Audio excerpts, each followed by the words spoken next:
Welcome students, मैं LK Jha संकल्प civil services की ओर से आपको स्वागत करते हैं और 66वीं BPSC PT एग्जाम को ध्यान में रखकर संकल्प सिविल सर्विसेज के द्वारा आपको परीक्षा संबंधित पैकेज तैयार की जा रही है, जिसे यदि आप नियमित रूप से संपूर्ण पाठ्यक्रम का यदि आप अध्ययन करते हैं तो BPSC परीक्षा में जो PT परीक्षा होगी उसमें सफलता की पूरी संभावना बनेगी। जैसा कि आप जानते हैं कि संकल्प सिविल सर्विसेज लगभग 30 वर्षों से अपनी BPSC और विभिन्न सिविल सर्विसेज परीक्षाओं में उपलब्धि के लिए भारतवर्ष में जाने जाते हैं। BPSC में लगभग 40 प्रश्न आपको PT परीक्षा में इतिहास से पूछी जाती है। इस क्रम में हम मध्यकालीन भारत से संबंधित आपका पाठ्यक्रम को क्रमशः जो है अलग अलग वीडियो में अलग अलग भागों में बताने का प्रयास करेंगे, जहां यदि आप इसको नियमित रूप से ध्यानपूर्वक पढ़ते हैं तो हमारा पूरा विश्वास है कि आपको BPSC परीक्षा जो PT होगी उसमें मैक्सिमम प्रश्न चेंज करने में सफलता मिल सकती है। मध्यकालीन भारत को 1206 ईस्वी से 1757 के बीच रखा गया है भारत के इतिहास में। इसके अंतर्गत हम लोग पढ़ेंगे, जो अलग अलग वीडियो में आपको देखने को मिलेगा, इस्लाम धर्म, मोहम्मद साहब, भारत में मुस्लिम आक्रमणकारी और इस्लाम राज्य की स्थापना। तो मुस्लिम आक्रमणकारी में मोहम्मद बिन कासिम, महमूद गजनवी और मोहम्मद गोरी के बारे में हम लोग पढ़ेंगे। फिर दिल्ली सल्तनत के बारे में पढ़ेंगे। दिल्ली सल्तनत के अंतर्गत गुलाम वंश, खिलजी वंश, तुगलक वंश, सैयद वंश और लोदी वंश के बारे में पढ़ेंगे। फिर इन वंशों के बाद हम इस समय की प्रशासनिक सिस्टम पर चर्चा करेंगे। फिर बहमनी राज दक्षिण भारत में और विजयनगर सम्राट के बारे में बताने का प्रयास करेंगे। मुगल काल में जो महत्वपूर्ण शासक हैं और मुगल काल की प्रशासनिक सिस्टम और विभिन्न प्रकार की जो उनकी नीतियां रही है, उस समय कला, साहित्य, सांस्कृतिक, वास्तुकला, चित्रकला आदि में जो विकास हुआ, इसके बारे में हम बताने का प्रयास करेंगे। फिर शिवाजी और मराठा राज, इस पर भी हम आपको विस्तृत रूप से बताएंगे। उत्तरवर्ती मुगल बादशाह के बारे में भी हम आपको मध्यकाल इतिहास पढ़ाने के क्रम में ही समेटने का प्रयास करेंगे, ताकि आपको अधिक से अधिक प्रश्न चेंज हो सके। तो हम सबसे पहले इस्लाम धर्म और मोहम्मद साहब के बारे में कुछ बताने का प्रयास कर रहे हैं। इस्लाम धर्म जो है, इस्लाम का अर्थ होता है पवित्र, अच्छा, और इस धर्म की जो विकास हुई वह रेगिस्तान, अरब के रेगिस्तान क्षेत्र से जुड़ा हुआ है। इसलिए इस्लाम धर्म को रेगिस्तानों का धर्म भी कहा जाता है। मोहम्मद साहब के बारे में जैसा कि आप जानते हैं कि 570 AD में मोहम्मद साहब का जन्म मक्का में हुआ और 632 ईस्वी में इनकी मृत्यु मदीना में हुई। मोहम्मद साहब जिनका बचपना काफ़ी कठिनाई से गुजरी, इनका बचपन का नाम अमीन, इनके पिता का नाम अब्दुल्ला और माता की नाम अनीमा थी। बचपन में ही माता पिता के गुजरने के बाद इनका पालन पोषण अब्बू तालिम, जो इनके चाचा थे, उन्होंने किया।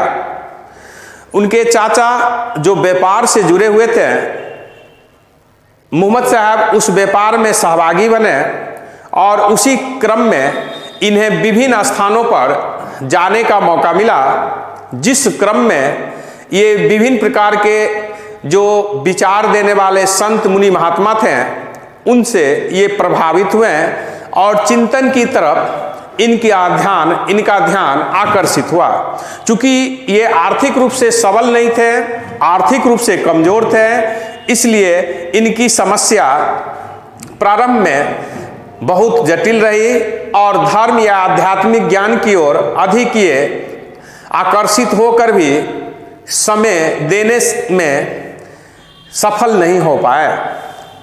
खजीदा नाम की एक व्यापारी की पत्नी जो विधवा थी, उनसे जब ये विवाह करने में सफल हुए, जिस समय उसकी उम्र लगभग 40 वर्ष थी और मोहम्मद साहब का लगभग 25 वर्ष, उसके बाद मोहम्मद साहब को आर्थिक समस्याओं से छुटकारा मिल गई और फिर ये हीरा की गुफाओं में ये अपने आध्यात्मिक चिंतन के लिए बार बार प्रयास करने लगे। इसी क्रम में कहा जाता है कि 610 एडी में इन्हें देवदूत ग्रेवलियन ने कुरान ए शरीफ जो अरबी भाषा में लिखी गई थी, इनको भेंट दिया। कहने का अर्थ है कि हीरा की गुफा में मोहम्मद साहब को ज्ञान प्राप्त हुआ। ज्ञान प्राप्ति के बाद जब ये अपने विचारों को रखने का प्रयास किया तो इनके जो संबंधिक थे, विशेष रूप से कुरैशी बंधुओं ने इन पर भारी आघात किया, कई बार जानलेवा हमला किया। अंततः ये 24 सितंबर 622 में ये मक्का से मदीना प्रस्थान किए, जिसे मुस्लिम समाज में हिजरी संबत कहा जाता है। आपसे प्रश्न पूछी जाती है कि हिजरी संबत किस समुदाय की है, हिजरी संबत किससे संबंधित है, और एक प्रश्न आपसे यह भी पूछी जाती है कि हिजरी संबत चलाने वाले भारत में कौन शासक थे। तो हिजरी संबत जो मक्का से मदीना गए, जिससे इस्लाम धर्म की वास्तव में जो है उद्भव और उसके विकास से जोड़ के दिखा जाता है। और इस क्रम में मोहम्मद साहब जो अपने अनुयायियों के साथ गए, इसी से मुस्लिम संबत शुरू हुए। शाहजहां भारत में मुस्लिम संबत चलाने वाले यानी लागू करने वाले मुगल बादशाह हुए। शाहजहां ने हिजरी संबत का यानी मुस्लिम संबत का प्रयोग किया।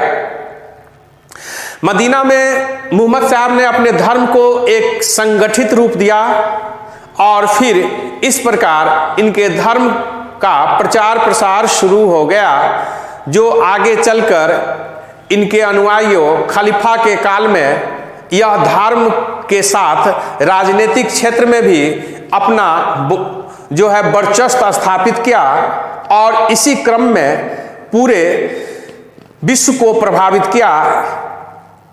एशिया, यूरोप, अफ्रीका महादेश में अपना प्रभाव अधिक मुस्लिम धर्म बढ़ाने में सफलता अर्जित किया। इस्लाम धर्म का क्या सिद्धांत है, यानी मोहम्मद साहब का क्या कहना है। तो मोहम्मद साहब की जो जिस धर्म का उन्होंने बीज रोपण किया, इस्लाम धर्म का उन्होंने जन्म दिया, वह बड़ी ही सरल सहज रूप में उसका प्रयोग करना चाह रहे थे। वे एक ईश्वरवादी थे, निराकार देवता में विश्वास करते थे, पूजा जो मूर्ति पूजा है उसके वे विरोधी थे, जाति पात का विरोध किए, मद निषेध किए, झूठ बोलना उसका उन्होंने विरोध किया। उन्होंने अधिक से अधिक नैतिकता पर बल दिए, व्यभिचार को उन्होंने इस्लाम विरोधी करार दिया।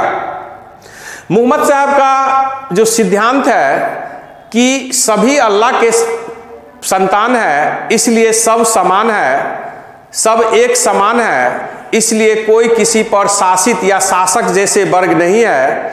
फिर भी यदि शासन करना हो तो हम विचार विमर्श कर उनके मर्जी से उनके हित में शासन करें, बड़े बुजुर्ग की बातों का अनुसरण करें, उनका बातों को अधिक से अधिक प्रयोग करें, हम जनमत से ऊपर उठकर कोई कार्य ना करें। यानी हम जो भी कार्य करें, शासक वर्ग यदि हमको नेतृत्व करना ही हो तो हम नेतृत्व उनके हित में करें और उस जनमत के विचार से करें। जनमत के विरोध में हम किसी भी प्रकार की कोई कार्य नहीं करें। मोहम्मद साहब के उपदेश का मूल आधार यही रहा।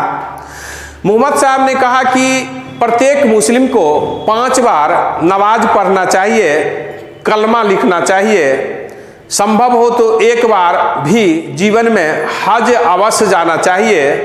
प्रत्येक मुस्लिम वर्ग को जो उनकी आय है उनका 40वां भाग यानी 2.5%, 40वां भाग माने 2.5% उन्हें दान में देना चाहिए। जो गरीबों के हित के लिए वे अपने कमाए गए, अर्जन किए गए 1 भाग को दान में दे दें, यानी 40वां भाग यानी 2.5%। मोहम्मद साहब के विचार जो जिस समय हुए थे उस समय अन्य प्रकार के विचार बहुत ही अव्यवस्थित थी। मूर्ति पूजक थे, मांस मंत्रा में विश्वास करते थे, विभिन्न प्रकार की रूढ़िवादी अंधविश्वास से जुड़े हुए थे। इसलिए जब मोहम्मद साहब ने अपना विचार दिया तो यह तेजी से पनपा और फिर ये पूरी तरह छा गई। मोहम्मद साहब के जो विचार रहे उस विचार को आगे मदीना में जब इनकी मृत्यु हो गई तो दशमिक जो आगे चलकर मुस्लिम समाज की राजधानी हुई, फिर बगदाद में जो खलीफा हुए वहां से इनके धर्म बहुत तेजी से पनपा। मोहम्मद साहब अपने मृत्यु से पूर्व अपना उत्तराधिकारी नियुक्त किए जिनका नाम था खलीफा। खलीफा मुस्लिम जगत के आध्यात्मिक राजनीतिक गुरु भी होते थे, क्योंकि मुस्लिम समाज में मोहम्मद साहब के उत्तराधिकारी खलीफा कहलाए और खलीफा आध्यात्मिक और राजनीतिक क्षेत्र में अपने को श्रेष्ठ स्थापित किया। इसके अधीन ही कोई शासक वर्ग हो सकते थे। जैसा कि जानते हैं 4 महान खलीफा के नाम से जाना जाता है, जिसमें अब्बू बकर जो 632 से 634 एडी तक ईस्वी सन तक ये खलीफा रहे। ये मोहम्मद साहब के उत्तराधिकारी हुए। अबू बकर प्रथम खलीफा थे। 634 से 644 के बीच उमर दूसरे खलीफा हुए और 644 से 656 के बीच उस्मान तीसरे खलीफा हुए और 656 से 660 के बीच हुसैन अली ये चौथे खलीफा हुए। ये 4 महान खलीफा कहलाते हैं। जैसा कि जानते हैं कि मोहम्मद साहब के जो पुत्री थी फतिमा, उनके पति हुसैन अली थे।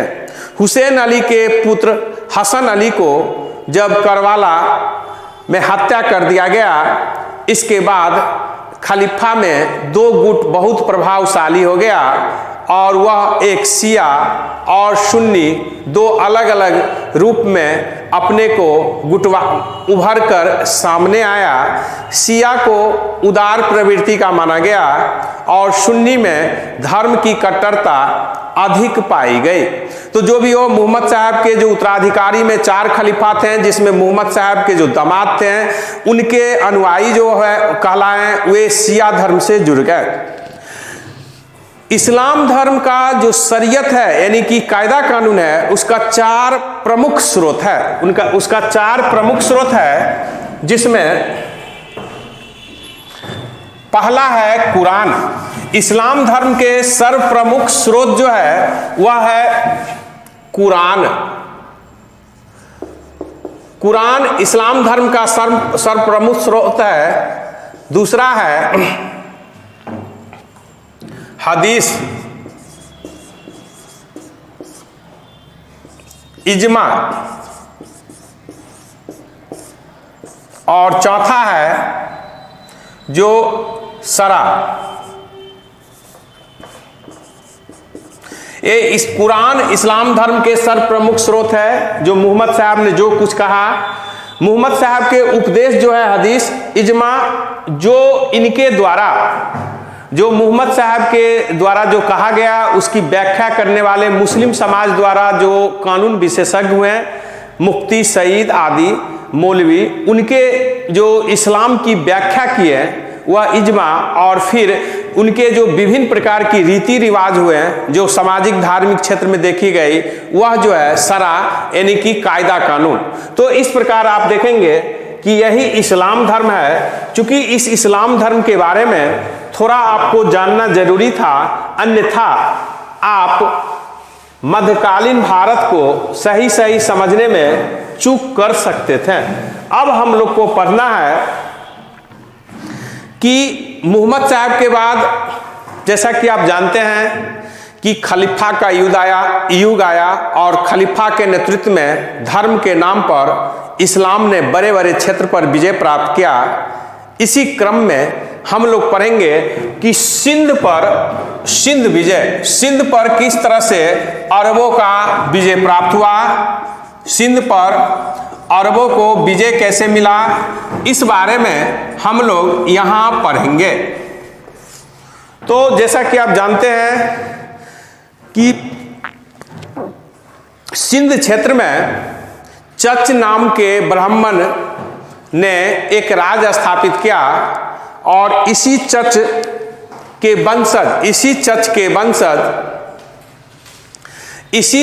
वंशज दाहिर जो है ये सिंध क्षेत्र के शासक थे। इसी क्रम में भारत पर अरबों का आक्रमण यानी भारत पर मुस्लिम विजय के बारे में हम लोग को पढ़ना है। आपका इतिहास की वास्तविक शुरुआत यहाँ से मध्यकाल की होती है। हम बताना चाहेंगे कि भारत पर प्रथम आक्रमण जो है वह फारस द्वारा, ईरान द्वारा किया गया और वह साइरस द्वारा किया गया, और सफलता तो नहीं मिली साइरस को, लेकिन उनके उत्तराधिकारी में डेरियस ने सिंध क्षेत्र पर विजय प्राप्त करने में सफलता अर्जित किया। 520-22 ईस्वी पूर्व में डेरियस प्रथम ने सिंध पर विजय प्राप्त कर लिया और डेरियस को भारतीय साहित्य में दारा प्रथम कहा गया है।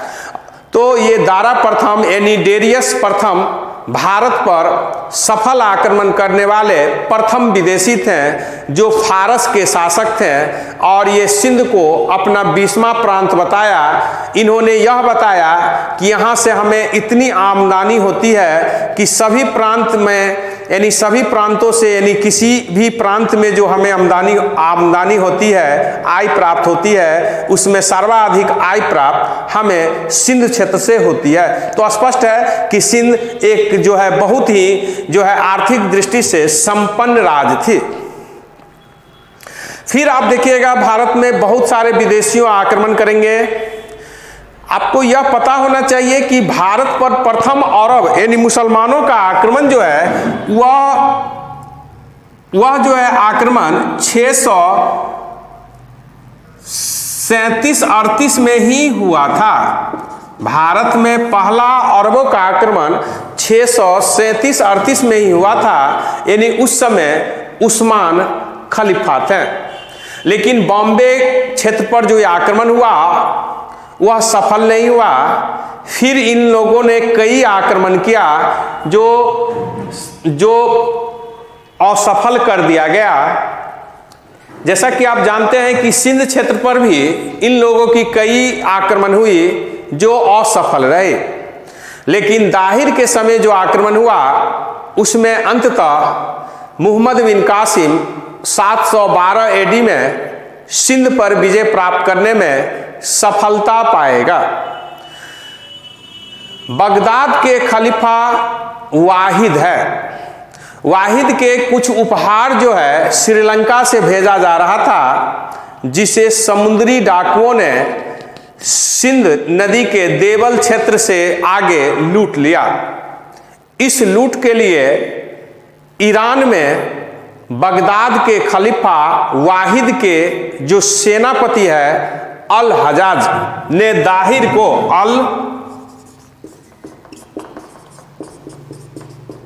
अल हजाज ने इसके लिए दाहिर को उत्तरदायी माना। जो दाहिर ब्राह्मण शासक सिंध क्षेत्र में है, आलोर इसकी राजधानी है। दाहिर जो एक योग्य शासक थे, उन्होंने अल हजाज को बताया कि हमें जो श्रीलंका से भेजी गई खलीफा का उपहार है, उसके लिए हम उत्तरदायी नहीं है, क्योंकि जो लुटेरे हैं वह मेरे क्षेत्र में नहीं आते हैं और ना ही कोई मेरा इसमें किसी प्रकार का संबंध है। जाहिर है कि दाहिर ने कहा कि जो उपहार भेजा गया था समुद्री डाकू ने लूटा, वह मेरे क्षेत्र से संबंधित नहीं है, मेरा इससे कोई लेना देना नहीं है। इससे अल हजाज को एक मौका मिला और बैदुल्ला और अब्दुल्ला के नेतृत्व में 2 असफल आक्रमण जब अल हजाज को हाथ लगा, इसके बाद इन्होंने अपने एक शक्तिशाली अपने भतीजा सौदामाद मोहम्मद बिन कासिम के नेतृत्व में एक शक्तिशाली सेना भेजे, जिसमें लगभग 15,000 सैनिक संभवतः थे। और इसमें हम देखेंगे कि मोहम्मद बिन कासिम जो अपने सेना के साथ सिंध पर आक्रमण किए हैं, वे सफल हुए। मोहम्मद बिन कासिम सिंध क्षेत्र पर सफलता प्राप्त करने वाले पहला अरब शासक थे, मुस्लिम शासक थे। आपसे एक प्रश्न पूछा जाता है कि भारत पर पहला तुर्की आक्रमण किसने किया? तो भारत पर पहला तुर्की आक्रमण महमूद गजनवी ने किया। आपसे प्रश्न हो कि प्रथम मुस्लिम आक्रमण किसने किया, तो उसका आंसर देंगे कि प्रथम मुस्लिम आक्रमण जो थे करने वाले जो थे, वह तो जो है अरबों द्वारा किया गया था और बॉम्बे कैम्ब्रिज क्षेत्र में किया गया था, लेकिन वह सफल नहीं हुआ। पहला जो सफल आक्रमण हुआ वह मोहम्मद बिन कासिम द्वारा 712 ईस्वी में सिंध क्षेत्र में हुआ। लेकिन जब आपसे पूछा जाए कि प्रथम तुर्की आक्रमणकारी कौन थे, तो प्रथम मुस्लिम तुर्की आक्रमणकारी महमूद गजनवी कहना है, ना कि मोहम्मद बिन कासिम। अरबों का प्रथम आक्रमण जो सफल हुआ तो 712 ईस्वी में सिंध क्षेत्र में। अब हम लोग पढ़ेंगे कि सिंध क्षेत्र में जो दाहिर शासक हैं वे क्यों अंततः मोहम्मद बिन कासिम से पराजित होंगे और किस प्रकार मोहम्मद बिन कासिम को सफलता मिला। सिंध क्षेत्र के जो ब्राह्मण राजा दाहिर हैं, उस पर आक्रमण किया कासिम द्वारा और सबसे पहले देवल को जीत लिया गया।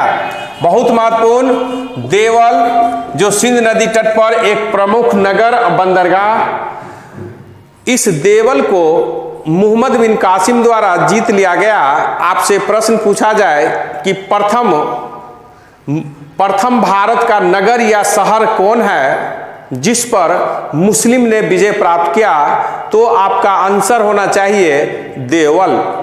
देवल का अर्थ होता है देवालय, यानी देवताओं का निवास स्थान। देवल प्रसिद्ध बंदरगाह रहा है, सिंध नदी से जुड़ा रहा है और यह बहुत ही समृद्ध नगर थी। कहा जाता है कि बौद्ध धर्मावली ने कासिम को बताया था कि इस नगर के मंदिर पर जो झंडा है, यदि आप इसको उतारने में सफल हो, झुका दें अथवा उतार दें, तो इस नगरवासी अपने आप आपकी अधीनता स्वीकार कर लेंगे। कहा जाता है कि इसी प्रकार कासिम ने देवल पर अधिकार कर लिया। मुख्य युद्ध जो हुआ दाहिर से, वह युद्ध 712 ईस्वी में हुआ और उस युद्ध का नाम है रावर का युद्ध। रावर का युद्ध याद रखना है, यह आपसे बहुत महत्वपूर्ण है, पूछी जाती है। 712 ईस्वी में रावर का युद्ध दाहिर और मोहम्मद बिन कासिम के बीच 712 ईस्वी में हुआ, जिसमें दाहिर सिंध क्षेत्र के शासक ने बहुत ही शूरवीरता का परिचय दिया, युद्ध किया, लेकिन युद्ध करते हुए ये दाहिर मारा गया। फिर इनके पुत्र जय सिंह, दाहिर के पुत्र का नाम था जय सिंह। जय सिंह ने ब्राह्मणवाद की किले से कासिम को अवरोध करने का प्रयास किया, लेकिन अंततः जय सिंह भी पराजित हुआ। फिर आप देखेंगे ब्राह्मणवाद की किला का जब पतन हो गया, जो दाहिर के पुत्र जय सिंह के नेतृत्व में सुरक्षात्मक युद्ध किया था, इसके बाद बहुत सारा क्षेत्र जो है वह कासिम ने जीत लिया। नेऊन क्षेत्र, नेहवान क्षेत्र, आलोर क्षेत्र, शीशम क्षेत्र, ऐसे बहुत सारे क्षेत्र हैं जिस क्षेत्र को कासिम ने जीत लिया।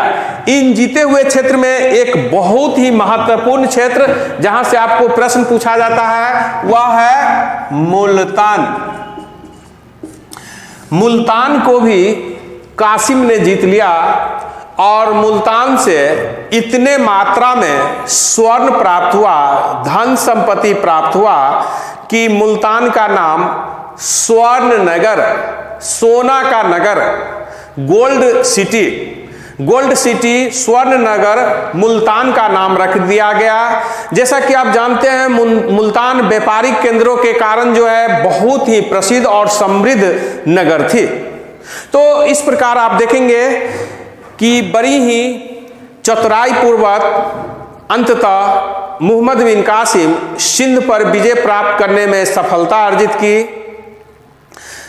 दाहिर की पुत्री सूरजमल और परमल देव, इन दोनों को खलीफा के लिए भेजा गया, लेकिन ऐसा कहा जाता है कि खलीफा के सामने दाहिर की ये दोनों पुत्री ने स्वांग रची। स्वांग रचने का अर्थ हुआ कि झूठ बोलना अथवा किसी बात को तोड़ मरोड़ कर पेश करना।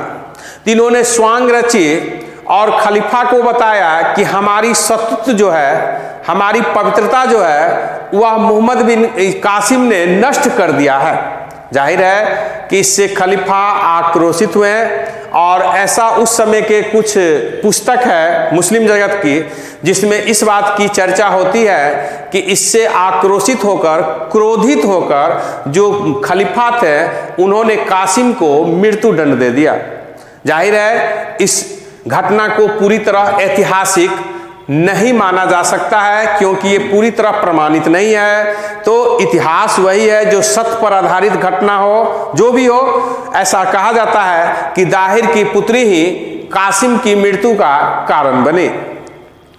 हम लोग को यह जानना है कि मुस्लिम द्वारा जो प्रथम भारत में सफल आक्रमण कासिम द्वारा की गई, उससे पहले लगभग 12 से 15 आक्रमण भारत पर की गई प्रारंभ से, जो 1637-38 से शुरू हुई थी। हर बार मुसलमानों को असफलता मिली, लेकिन अंततः कासिम को सफलता मिली। जैसा कि जानते हैं कि जब दाहिर को कासिम ने पराजित किया, उससे पहले भी बेदुल्ला और अब्दुल्ला के नेतृत्व में 2 असफल आक्रमण दाहिर कर चुका था। तो कहने का अर्थ है कि यह दाहिर क्यों असफल हुआ और मोहम्मद बिन कासिम क्यों सफल हुआ, इस चीज को हमको जानने का प्रयास करना चाहिए। तो जैसा कि आप जानते हैं कि दाहिर ने सबसे बड़ा एक चूक किया कि उन्हें सिंध नदी पार करने दिया। दूसरा, जो सिंध क्षेत्र में बौद्ध धर्मावलंबी थे वे भी दाहिर से संतुष्ट नहीं थे, क्योंकि दाहिर हिंदू धर्म, ब्राह्मण धर्म के मानने वाले थे, इसलिए बौद्ध धर्मावलंबी भी संतुष्ट नहीं थे। इसके अतिरिक्त इनकी जो सोच थी कि हम तो पराजित कर ही देते हैं, इस चीज कारण वे कासिम से युद्ध करने से पहले अपने को पूरी तरह संगठित नहीं कर पाए। दूसरी ओर दाहिर एक कुशल सेनापति का परिचय दिया, कूटनीति का सहारा लिया। दाहिर के जो कमजोर थे, यानी उनकी आंतरिक कमजोरी जो थी, उनके देश में यानी राज्य में जो जनता उनके विरोधी थे उनको अपने पक्ष में करने का प्रयास किया। दाहिर को कमजोरी को भलीभांति लाभ उठाने में वे सफल हो गए। तो इस प्रकार आप देख रहे हैं कि मोहम्मद बिन कासिम द्वारा सिंध पर विजय प्राप्त किया गया। सिंध विजय का राजनीतिक परिणाम बहुत महत्वपूर्ण नहीं है, जब आपसे पूछा जाए कि सिंध विजय का क्या परिणाम हुआ, तो सिंध विजय का परिणाम बहुत ही व्यापक हुआ, दूरगामी रही, लेकिन इसका राजनीतिक परिणाम बहुत महत्वपूर्ण नहीं है। जैसा कि इतिहासकार मानते हैं कि राजनीतिक परिणाम तो बहुत नगण्य रहा, लेकिन इसकी सांस्कृतिक, आर्थिक, अन्य क्षेत्रों में जो परिणाम है वह बड़ी दूरगामी रही। आपसे एक प्रश्न पूछी जाती है कि जजिया कर भारत में सर्वप्रथम कब, कहां, किसने लागू किया, तो जजिया कर सर्वप्रथम मोहम्मद बिन कासिम द्वारा भारत में लागू किया गया और भारत में जजिया कर 712 में जब सिंध विजय हुआ उसके बाद लागू किया गया और यह लागू जो है सिंध क्षेत्र में ही किया गया। तो जजिया कर भारत में लागू करने वाला मोहम्मद बिन कासिम, भारत में प्रथम सफल आक्रमण करने वाले अरब यानी कि मुस्लिम मोहम्मद बिन कासिम। जजिया कर कहाँ लागू किया गया, तो सिंध क्षेत्र में लागू किया गया। कब लागू किया गया, तो सिंध विजय के बाद लागू किया गया। जजिया कर क्या है, तो जजिया कर एक प्रकार के अल्लाह के राज में रहने के कारण, यदि कोई अल्लाह को नहीं मानता हो, ईश्वर को, यानी कि मुस्लिम जगत के जो ईश्वर है खुदा, यदि उसको नहीं मानता हो, तो उसके एवज में उनसे लिया गया एक सुरक्षात्मक कर है जो धर्म के आधार पर लिया जाता था। चूंकि आप एक धर्म राज में रह रहे हैं जहां अल्लाह का शासन है, चूंकि सुरक्षा देना उस राज्य के शासक की जिम्मेदारी है और आप उस अल्लाह को नहीं मानकर किसी और धर्म को मानते हैं, इस आधार पर यह अल्लाह के राज में रहने के बदला दिए गए एक टैक्स है जो सुरक्षा के नाम पर धार्मिक दृष्टि के आधार पर ली जाती थी। गैर मुसलमानों से लिया गया यह एक धार्मिक कर था। जैसा कि जानते हैं कि अबू खिराज, ये किताबुल खिराज एक पुस्तक है जिसमें बहुत बड़े अर्थशास्त्री हुए हैं। उन्होंने यह देखा कि प्रारंभ में जब मुस्लिम कोई क्षेत्र जीतते थे तो उस क्षेत्र के सभी व्यक्ति को मुसलमान बनना होता था, अथवा उन्हें मार काट दिया जाता था, अथवा वे लोग वहां से भागकर अपने धर्म समाज को बचाने का प्रयास करते थे। तो किताबुल खिराज में दिखाया कि इस प्रकार से भारी क्षति होती थी, क्योंकि राजस्व की, धन संपत्ति की और मानवता की भी हनन होती थी। चूंकि मुसलमान धर्म के नाम पर बड़े बड़े क्षेत्र जीतने लगे, तो इस प्रकार बड़े बड़े क्षेत्र से इस प्रकार की भावना रखना कि वे मुस्लिम हो जाए और वे अल्लाह को ही माने, यह बड़ी ही कठिन हुई और यह एक मानवीय त्रासदी जैसी थी।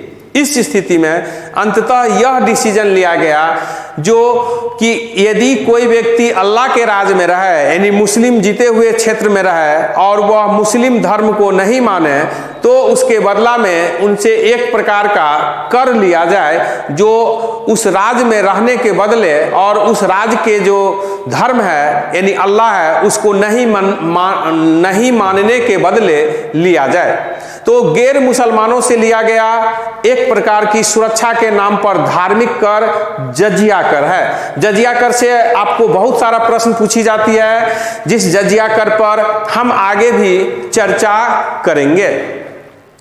सिंध विजय का सांस्कृतिक परिणाम, आर्थिक परिणाम बहुत ही महत्वपूर्ण रहा। सिंध विजय के बाद आर्थिक क्षेत्र में भारी परिवर्तन आया, व्यापार वाणिज्य में परिवर्तन हुआ। हम अरब देशों से अधिक व्यापार करने लगे, एक दूसरे के अधिक जो है व्यापार से विभिन्न वस्तुओं का आदान प्रदान बढ़ गया। सिंध विजय से आपसे कभी कभी प्रश्न होती है कि सबसे महत्वपूर्ण जो है परिणाम क्या हुआ, तो सबसे महत्वपूर्ण परिणाम हम सांस्कृतिक क्षेत्र में देख सकते हैं। पहली बार सिंध विजय के बाद हिंदू और मुस्लिम काफी सक्रिय रूप से एक दूसरे के धर्म, समाज, संस्कृति को करीब से, निकटता से देखने का उन्हें मौका मिला और वे एक दूसरे के बहुत सारे विचारों को, बहुत सारे जो उनकी रीति रिवाज है, धर्म है, समाज है, भाषा है, सांस्कृतिक है, वे एक दूसरे से एक्सचेंज करने लगे, आदान प्रदान करने लगे। जैसा कि आप जानते हैं कि यही आदान प्रदान सल्तनत काल में तेजी से और बढ़ेगी, और जब अकबर जैसे शासक के काल में यानी मुगल काल में भारत में एक नई कल्चर पनपेगी, एक नई संस्कृति पनपी, और जिसे हम हिंदुस्तानी संस्कृति कहते हैं, जिसे हम हिंदुस्तानी संस्कृति कहते हैं। तो कहने का अर्थ है कि सिंध विजय का साहित्य संस्कृति के क्षेत्र में सबसे अधिक महत्व देखने को मिलती है। जैसा कि आप जानते हैं कि भारत और अरबों के बीच संबंध इससे निकटता आई, और बहुत सारे व्यक्ति जो भारत के अरब देश गए, वहाँ के शासन प्रशासन विभिन्न कार्यों में योगदान दिए, और वहाँ के बहुत सारे व्यक्ति वह भारत धर्म समाज से संबंधित शिक्षा लेने के लिए भारत आए। जैसा कि आप जानते हैं कि भारत की प्राचीन गौरवशाली महत्वपूर्ण पुस्तकों का अरबी भाषा में अनुवाद भी किया गया, और फारसी भाषा में इसी क्रम में आप देखेंगे अल फजारी हैं, बहुत महत्वपूर्ण, आपसे पूछी जाती है अल फजारी। अल फजारी ने अल जिज नाम से खगोल विद्या पर पुस्तक लिखी, जो काफी प्रभावशाली रहा। इसके अतिरिक्त ब्रह्मगुप्त के जो ब्रह्म सिद्धांत है, खंडकाय है, पंचतंत्र आदि से संबंधित पुस्तकों का भी विभिन्न भाषा में अनुवाद हुआ। अमीर खुसरो लिखते हैं कि अब्बू मासर लगभग 10 वर्ष तक बनारस आकर, काशी आकर भारतीय धर्म और समाज से संबंधित शिक्षा प्राप्त की। तो अब्बू मासर जैसे व्यक्ति जो बनारस क्षेत्र में आए और काफी ज्ञान अर्जन किया, यानी हिंदू धर्म समाज को जानने का प्रयास किया। इसी प्रकार आप देखेंगे खलीफा हारून के समय भंकर, जिनका वास्तविक नाम है मनिकाय, ये खलीफा के जो मेन चिकित्सालय था, यानी कि मेन शाही अस्पताल हॉस्पिटल, उसके प्रधान नियुक्त किए गए, यानी सबसे मेन चिकित्सक जो है मनिकाय को नियुक्त किया गया, जिसे भंकर कहा गया है। तो कहने का अर्थ है कि हिंदू मुस्लिम समाज एक दूसरे के बड़ी करीब आए। धर्म और साहित्य के क्षेत्र में जब योग्यता थी तो उस आधार पर, हिंदू या मुस्लिम के आधार पर कोई भेदभाव नहीं किया गया, उन्हें सम्मानित पद दिया गया। भारतीयों से मुसलमानों ने शून्य का आविष्कार, जीरो का आविष्कार भारतीयों से अरब वासियों ने सीखा, जिसे वे हिंदसा या हिंदवा कहा करते थे। और इस प्रकार ये हिंदसा या हिंदवा शब्द जो अरब वासियों ने शून्य को कहा करते थे, यानी हिंदू से सीखा गया, इसी को यूरोपियन लोग अरेबिक कहते थे, क्योंकि यूरोपियन लोग शून्य का आविष्कार यानी शून्य की ज्ञान किनसे सीखे थे? अरबवासी से। तो अरबवासी से वे सीखे थे, इसलिए वे इन्हें अरेबिका कहा करते थे। तो स्पष्ट है कि हम लोग विभिन्न क्षेत्र में एक दूसरे से एक्सचेंज हो रहे थे, अदला बदली लेन देन करते आ रहे थे। इस क्रम में हम बताना चाहेंगे कि हिंदू जो विश्व की अभी वर्तमान में तीसरी सबसे बड़ी धर्म है, हिंदू शब्द जो है वह सिंध नदी से जुड़ा हुआ है, और ये भी फारस की देन है। ये फारस वाले को देन है कि सिंध से हिंद, हिंदू, हिंदुस्तान जैसे शब्द आया। जैसा कि आप जानते हैं कि 100 का उच्चारण करना फारस वाले अरब वालों के लिए बड़ी कठिन थी, तो वह सिंध को हिंद कहते थे, और फिर इस क्षेत्र में रहने वाले हिंदू हुआ। फिर यही शब्द जो है हिंदू धर्म भी हो गया। इस आगे चलकर जैसा कि आप हिंदवी जैसे शब्द का प्रयोग अमीर खुसरो ने किया, तो इनकी भाषा हिंदवी हो गई, यानी हिंदी भाषा हो गई। और मध्यकाल में ये हिंदुस्तान नाम से भी जाने जाने लगा। तो कहने का अर्थ है कि सिंध से हिंद, हिंदू, हिंदुस्तान और हिंदी भाषा की उत्पत्ति हुई। यह भी अरबवासी का देन है, ना कि भारतीयों का। दूसरे शब्द में हम ये भी देखते हैं कि सिंध से ही जो है इंडिया शब्द भी निकला है। हालांकि इंडिया शब्द अरबवासियों का देन नहीं है। इंडिया शब्द जो है यह यूनानियों का देन है, क्योंकि इंडस वैली से इंडिका, इंडिगो और इंडिया जैसे शब्द की उत्पत्ति हुआ है। तो स्पष्ट है कि यूनानी ने हमें इंडिया शब्द दिया और हिंदी, हिंदवी, हिंदुस्तान जैसे शब्द ये फारस से जुड़ा हुआ है। मध्यकाल में हिंदुस्तानी शैली और भारत को हिंदुस्तान नाम अधिक चर्चित रहा। इस प्रकार हम देखते हैं कि भारत पर जो प्रथम सफल मुस्लिम आक्रमण अरबों द्वारा किया गया, मोहम्मद बिन कासिम द्वारा 712 ईस्वी में किया गया, उसकी राजनीतिक जो है परिणाम तो बहुत महत्वपूर्ण नहीं रही, लेकिन अन्य क्षेत्रों में, विशेष रूप से आर्थिक क्षेत्रों में और साहित्य संस्कृति के क्षेत्रों में बहुत ही महत्वपूर्ण रही, जिसका प्रभाव हम आज भी देख सकते हैं। आप लोग संकल्प सिविल सर्विसेज द्वारा जो 66वीं बीपीएससी पीटी को ध्यान में रखे हुए आपको पैकेज दी जा रही है, आप उसे नियमित पढ़ते रहें। और यदि आप इसको नियमित पढ़ते हैं तो पूरे मुझे विश्वास है कि आपकी परीक्षा हॉल में अधिक से अधिक प्रश्न जो है सोल्व हो पाएगी और आप आगे मेंस और इंटरव्यू में भी बेहतर कर पाएंगे। जैसा कि आप जानते हैं कि संकल्प सिविल सर्विसेज बीपीएससी या सिविल सर्विसेज के लिए एक बेहतर संस्थान है, जो पीटी, मेंस और इंटरव्यू में प्रत्येक वर्ष अपनी उपलब्धि की ही रिकॉर्ड तोड़ती आ रही है। धन्यवाद।